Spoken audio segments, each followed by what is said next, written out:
Hello, government students. This is Mrs. Politsky, and I have notes for Chapter 7, Section 3, Influencing Congress. So, we're going to talk a little bit about some of the different influences that are going to happen when we talk about Capitol Hill. And they can come from a lot of different areas.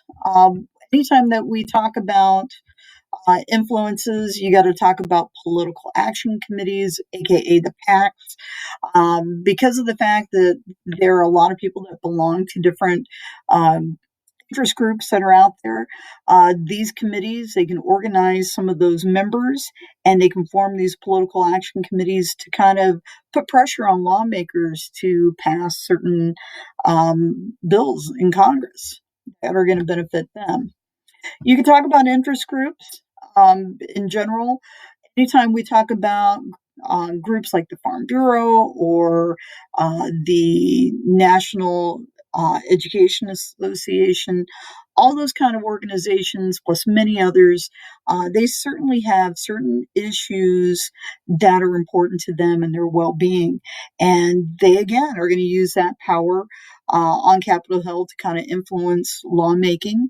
And not only that, but when it comes time for an election, they're going to use that same power um, to support candidates that are going to back their agenda. Aside from political action committees and special interest groups, your political party. It's not very common that you're going to find a lawmaker on Capitol Hill who's going to belong to one political party who makes it a point not to vote with their political party. More often is the case, political parties certainly have a way of keeping their party members kind of on the same side of certain political issues. And we're probably seeing more of that today. And a lot of times people will use terms like partisan politics, which is basically talking about party politics. Unlike a lot of states and really even our federal government, the state of Nebraska, when we look at our unicameral, it is nonpartisan, meaning that we don't worry about political parties in Lincoln. What we are more concerned about are the issues. And that's one of the things that makes our state really unique and maybe makes our unicameral a very efficient lawmaking body. But party politics can be, very influential in this day and age.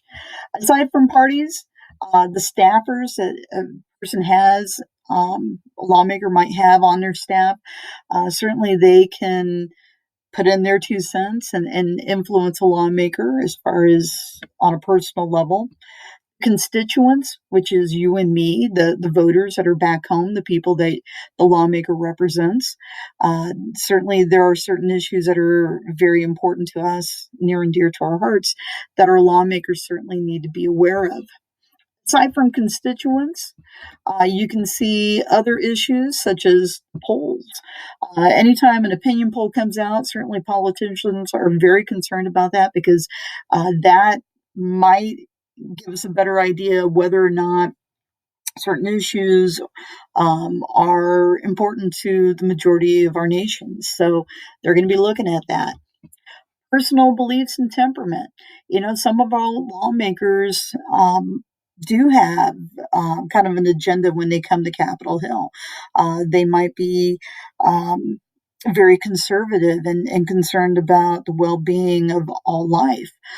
You may have other lawmakers that have other issues. Maybe they come from the business world and are concerned about issues that are near and dear to businessmen and women. They might come from agriculture and might have that as a, kind of a an issue for them on a personal level. So it may differ from, lawmaker to lawmaker as far as where they stand. Lobbyists. Your lobbyists do kind of work a little bit with your political action committees and your special interest groups, but a lobbyist is someone who goes to Capitol Hill and tries to get lawmakers to be aware of the issues that certain groups of people are concerned about. And certainly they have a lot of power on Capitol Hill. They also have a huge influence when we talk about the finances, because a lot of lobbyists come from organizations that have quite a bit of cash, and they can certainly ties our lawmakers with maybe the possibility of a campaign donation, to kind of help them out. Surveys that are happening. This kind of works a little bit with your polling, but when people are surveyed, they have certain issues that are important to them. Key supporters, certain people that have been always supportive of certain lawmakers, they may put their 2 cents out there. And then probably the one that we don't always think about, our president. Our president is a huge influence on our lawmakers. Getting a phone call from either the president or even the vice president is not an everyday occurrence, even for a lot of our lawmakers who are in Washington. And to kind of be, you know, showered with that kind of attention has a big influence on some of our lawmakers even today. All right, we're going to talk about the influence of party politics on certain issues. And for this, you kind of have a little checkbox. What I'm going to use are the red and blue boxes here to kind of indicate political parties. So a lot of times the Republican Party are kind of, a lot of times they're shown with the color red.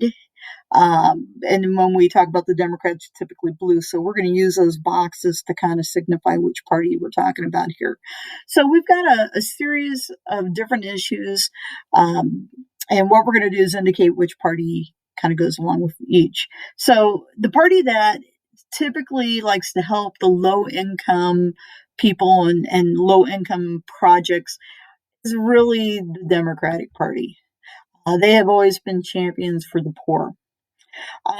This political party wants limited government intervention in the economy.